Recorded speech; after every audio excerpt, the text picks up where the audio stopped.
morning, everybody, and welcome back to the new YouTube, which doesn't like small channels that question the status quo.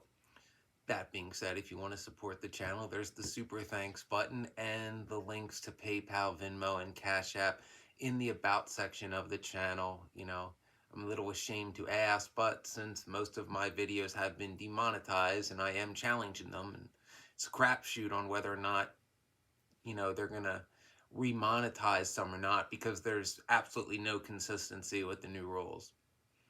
You know, like I truly believe they want to filter people into the status quo approved channels on any given topics, be it channels like mine or political channels, things of that nature. Herd everybody into the box, stay in the box. But I'll stop ranting about that. What I want to talk about today is something known as the narcissist drama triangle. So triangle, it's 3 points, and this is, some tactics that narcissists may use, especially early on with a new victim, before like they've completely gotten control, but they're trying to get control, and they'll flip between these three. And this is particularly true because the drama triangle in a way relates to triangulation, and the drama triangle is particularly in use to a narcissist, or borderline for that matter, when they are trying to exert control over somebody and get them away from somebody else. Now, of course, they'll use slander and lies and all that, but this is a method they use to basically suck in a new victim and make them feel as if they need the narcissist, and the narcissist is their only salvation, and their whole life should revolve around the narcissist, and anything that challenges that is, the enemy, the devil, Lucifer, bloody morning star. So we're going to go through it, the drama triangle. So the first point of the triangle is what's called the rescuer, and the narcissist will basically be to the victim like, poor you, let me help you. They'll be, almost like an enabler to the victim, a pain reliever, and they want to keep the victim dependent.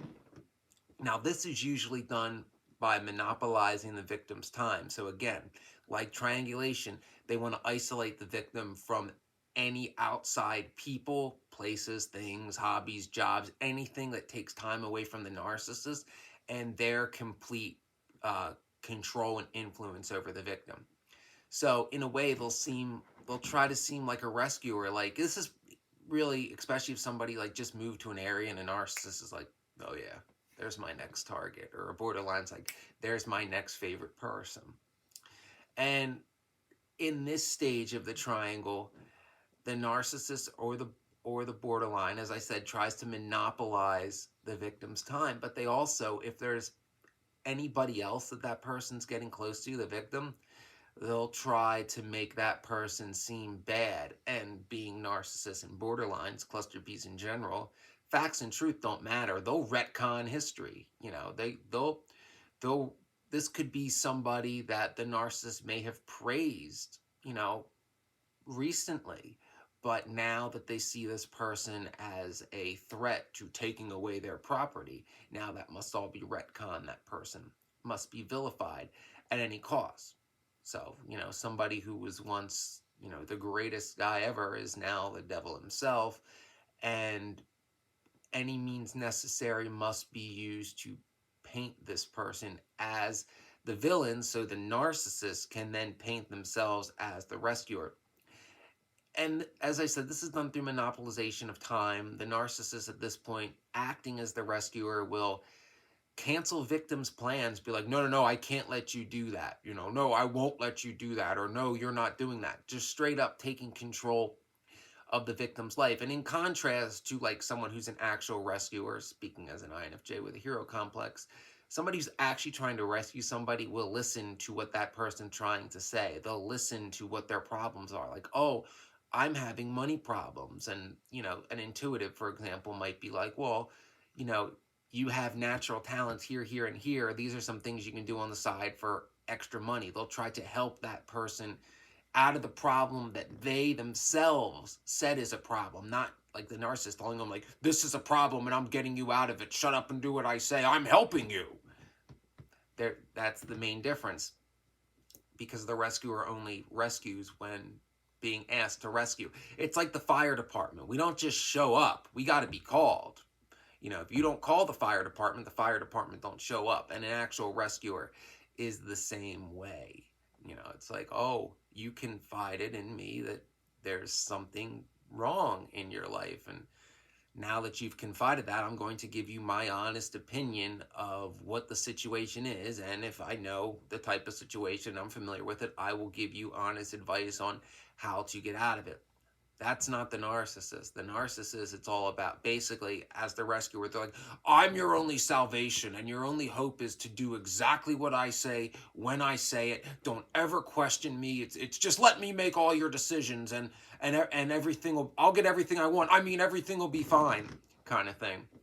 So that's the rescuer corner of the triangle. The next is the persecutor. Now, in this corner, the narcissist will be to the victim like, it's all your fault.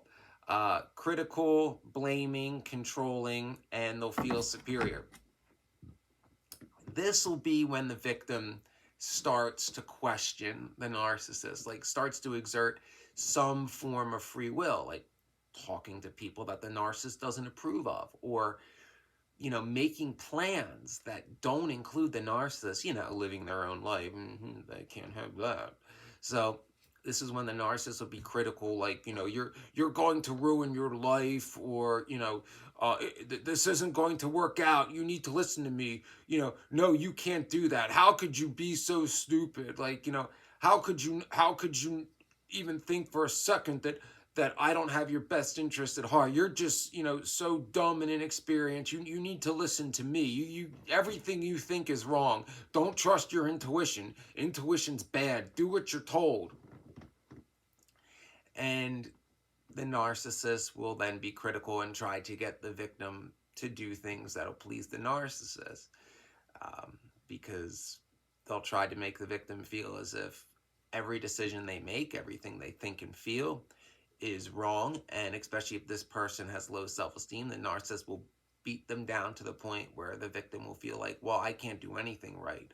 You know, I might as well listen to this person. And then, given the narcissist superiority complex, they'll, you know, play the card like, I'm so much better than you, and, you know, I don't know why I put up with you, and, you know, you should be so grateful that I'm even willing to help you as much as I do, so get with the program.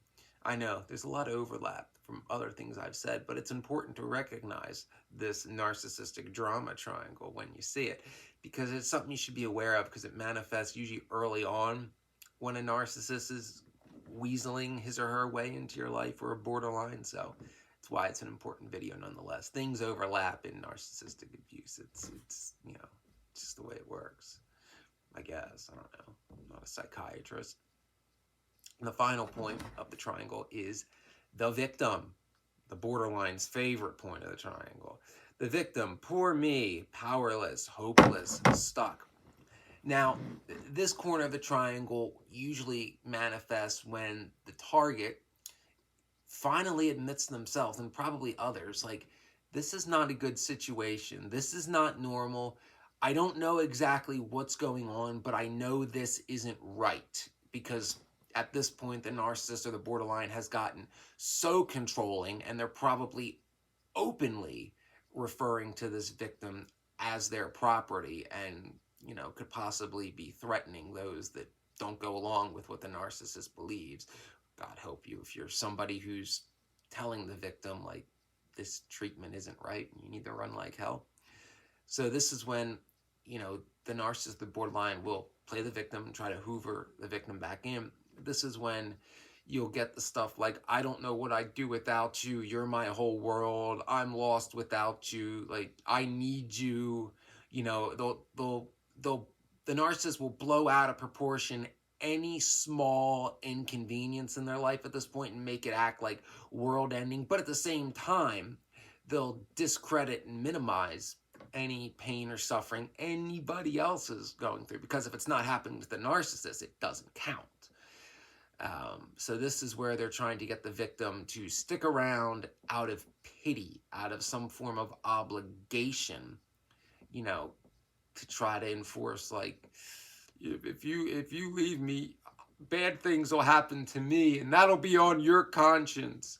Because the narcissist doesn't care if the victim who is with them is miserable or exploited, unhappy, anything. As long as the narcissist is getting what they want, at the end of the day, that's all they care about. If they're getting their supply, that's all that matters. However miserable the victim is, or however many other people had to be slandered and destroyed to get it, doesn't matter, because only they matter and only their supply matters. Very important point to remember. So this is a brief overview of the narcissistic drama triangle. It's something to be very aware of because, as I said, this will usually manifest in the early stages of narcissistic abuse. So if you're not familiar with narcissistic abuse, or you don't want to admit that it's going on, you may not notice this right away. And they'll flip back and forth between the various points, but it usually goes in this pattern from rescuer to persecutor to victim. So be aware of it if you see the early signs. Trust your intuition. If you think the drama triangle is in play, probably is, and don't let the narcissist invalidate your intuition, because that just makes you more their victim, which is what they want. And I'm going to say it again because it's important. Don't sell out your integrity out of some obligation to the narcissist, because narcissists have no integrity and they're never satisfied anyway. They'll just move the goalpost every single time. So I was a good boy and didn't swear this video, so we'll see if it gets demonetized. But, please like and subscribe, comment below. None of that costs any money. I told you in the beginning of the video, if you really want to be cool and send a tip, please do so. And I'll probably be back later today.